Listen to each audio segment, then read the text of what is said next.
नमस्कार दोस्तों, कैसे हैं आप लोग। होप सो अच्छे होंगे। तो दोस्तों स्वागत करता हूं आपके अपने चैनल आरएस फार्मेसी नॉलेज, जहां पे दोस्तों आपको होम रेमेडीज बताई जाती हैं अलग अलग बीमारियों के बारे में। तो दोस्तों आज का जो हमारा टॉपिक है वो है रेबीज के ऊपर। ये जो रेबीज होता है ये क्यों होता है, क्या ये केवल कुत्ते के काटने की वजह से हो सकता है, या दोस्तों अगर आपको रेबीज से कैसे बचाव करना है, या ऐसे क्वेश्चंस होते हैं कि अगर आपको काट लिया हो कुत्ता, आपने वैक्सीनेशन भी करा ली हो, क्या दोबारा हमें वैक्सीनेशन की लोड है। तो ये सारे के जो क्वेश्चंस होते हैं इसके आंसर इस वीडियो में आपको मिल जाएंगे। तो दोस्तों वीडियो को एंड तक जरूर देखना है ताकि आपको ये सारे जो डाउट्स होते हैं वो क्लियर हो जाए। तो दोस्तों अब हम स्टार्ट करते हैं रेबीज का हमारा ये जो टॉपिक है उसके बारे में।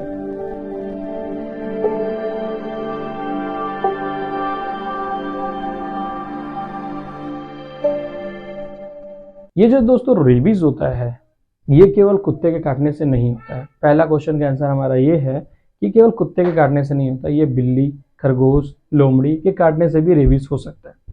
दूसरा क्वेश्चन हमारे मन में ये आता है कि केवल ये काटने से ही हो सकता है, कि अगर कुत्ते ने स्क्रैच कर दिया हो अपने नेल्स से, क्या उसकी वजह से भी हो सकता है।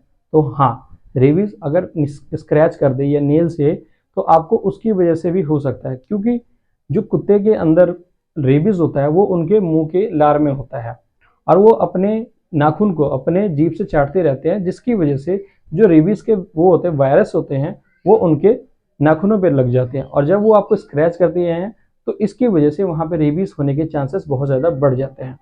और ये जो रेबीज के वायरस होते हैं दोस्तों, जब वो स्क्रैच करते हैं तो वो ब्लड में पहुँचते हैं, ब्लड से आपके ब्रेन में पहुँचते हैं, और ब्रेन में पहुँचने के बाद ब्रेन को डिस्टर्ब करने लगते हैं, जिसकी वजह से आपको बहुत सारी कठिनाइयों का सामना करना पड़ सकता है और आपको रेबीज होने के चांसेस बहुत ज़्यादा बढ़ जाते हैं।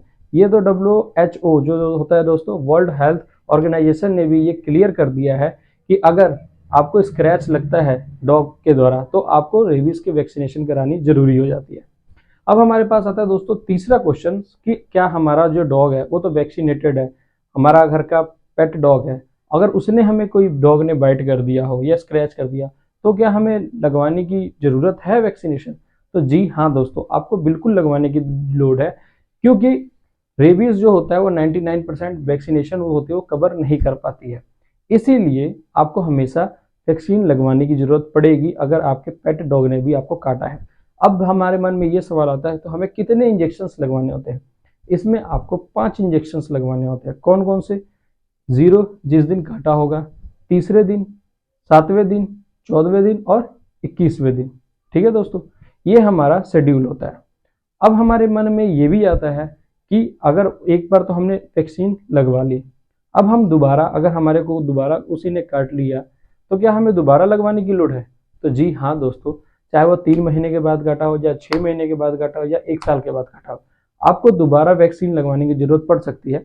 बट यहाँ पे जो होगी डोज होगी वो केवल 2 रह जाएगी। वो कौन कौन से दिन? 0वें और तीसरे दिन। बस आपको 2 इंजेक्शन लगेंगे। साथ ही साथ दोस्तों, क्या हमें टेटनस का इंजेक्शन भी लगवाना जरूरी होता है जब आपको डॉग ने बाइट किया हो? तो जी हाँ दोस्तों, आपको हमेशा टेटनस का इंजेक्शन लगवाना है जब आपको डॉग ने बाइट किया है। कई बंद हमारे पास आते हैं पेशेंट, वो कहते हैं कि ये प्री एक्सपोजर प्रोफाइलेक्सिस क्या होता है। तो आज मैं आपको यहाँ पे क्लियर कर देता हूँ कि प्री एक्सपोजर प्रोफाइलेक्सिस जो होता है वो लगता है हमारे डॉग के बाइट करने से पहले, यानी हम अपने प्रोटेक्शंस के लिए लगवा रहे हैं। कैसे?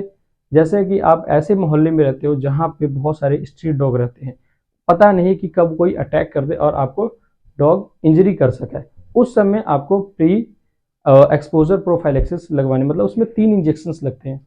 वो कब कब लगते हैं? 0, ठीक है दोस्तों, 14 और 28। 0, 14 और 28, ठीक है। ये 3 इंजेक्शंस लगते हैं हमें अगर आपको डॉग ने नहीं काटा है तो। अगर आपको डॉग ने काटा हो तो कितने लगते हैं? 5। मैंने आपको पहले ही बता दिया 5 इंजेक्शंस लगते हैं। अब हमारे मन में ये क्वेश्चन आ जाता है कि ये जो रेबीज होता है इसमें क्या क्या सिम्टम्स देखने को मिल सकते हैं। तो इसमें आपको दोस्तों जो सिम्टम्स होते हैं वो ऐसा होगा कि आपको नींद नहीं आएगा, आपका जी मचलाने लगेगा, सबसे ज़्यादा जो होता है हेडेक होता है, बहुत ज़्यादा तेज बुखार आता है। साथ ही साथ दोस्तों आपको पानी से डर लगने लगता है, हाइड्रोफोबिया जिसे हम कह देते हैं, कि जो भी अगर आपको पानी भी अगर आपके सामने बोलेंगे ना तो आपको डर लगने लगेगा, और जैसे ही पानी देंगे तो आप उसको पी नहीं पाओगे, उससे डरोगे। खाना निगलने में दिक्कत आने लगता है। तो ऐसी जो चीज़ें होती हैं बहुत ही ज़्यादा आपको देखने को मिल जाएगी जिनको रेबीज़ हो जाता है। साथ ही साथ दोस्तों कई को हमसे ये भी पूछते हैं क्या रेबीज़ का इलाज है? तो जी नहीं है, बिल्कुल नहीं है रेबीज़ का इलाज। इसको हम बस बचा सकते हैं, कंट्रोल कर सकते हैं, ये वैक्सीन के द्वारा दूर रख सकते हैं, बट इसका अभी तक कोई इलाज नहीं है। तो इसलिए जब भी आपको किसी डॉग ने बाइट किया हो या किसी भी एनिमल ने बाइट किया हो तो टेटनस के साथ अपना ये रेबीज़ का इंजेक्शन ज़रूर लगवाएं। साथ ही साथ दोस्तों हम इसको बचाव कैसे कर सकते हैं? बचाव करने के लिए अगर किसी डॉग ने आपको बाइट किया है तो हमेशा याद रखें कि सबसे पहले जो आपको फर्स्ट एड देना है वो क्या करना है, एक साबुन लें, ठीक है, सोप जिसे हम कह देते हैं, टैप वाटर के नीचे उसको 5 से 7 मिनट तक उस घाव को धोना है और जितनी जल्दी हो सके अपने नज़दीकी डॉक्टर से कंसल्ट करना है और उनको बताना है कि किस डॉग ने काटा है। क्योंकि जब भी आप अपने डॉक्टर से पूछोगे तो हमेशा वो ये पूछेंगे कि आपको कौन से डॉग ने काटा है, आपको पालतू डॉग ने काटा है या स्ट्रीट डॉग ने काटा है। स्ट्रीट डॉग में भी दोस्तों 2 तरह के डॉग होते हैं, जो कि होते हैं पागल और एक होते हैं नॉर्मल।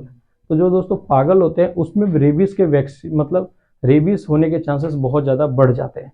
तो दोस्तों आगे से कभी भी ऐसी आपके साथ मतलब घटना होती है तो आप अपने डॉक्टर से ज़रूर सलाह लें और पूरा वैक्सीन ज़रूर लें। तो दोस्तों होप सो ये आपको वीडियो बहुत अच्छी लगी होगी और बहुत सारे डाउट्स आपके क्लियर हो गए होंगे। तो दोस्तों मिलते हैं नेक्स्ट वीडियो में नेक्स्ट टॉपिक के साथ। जय हिंद दोस्तों।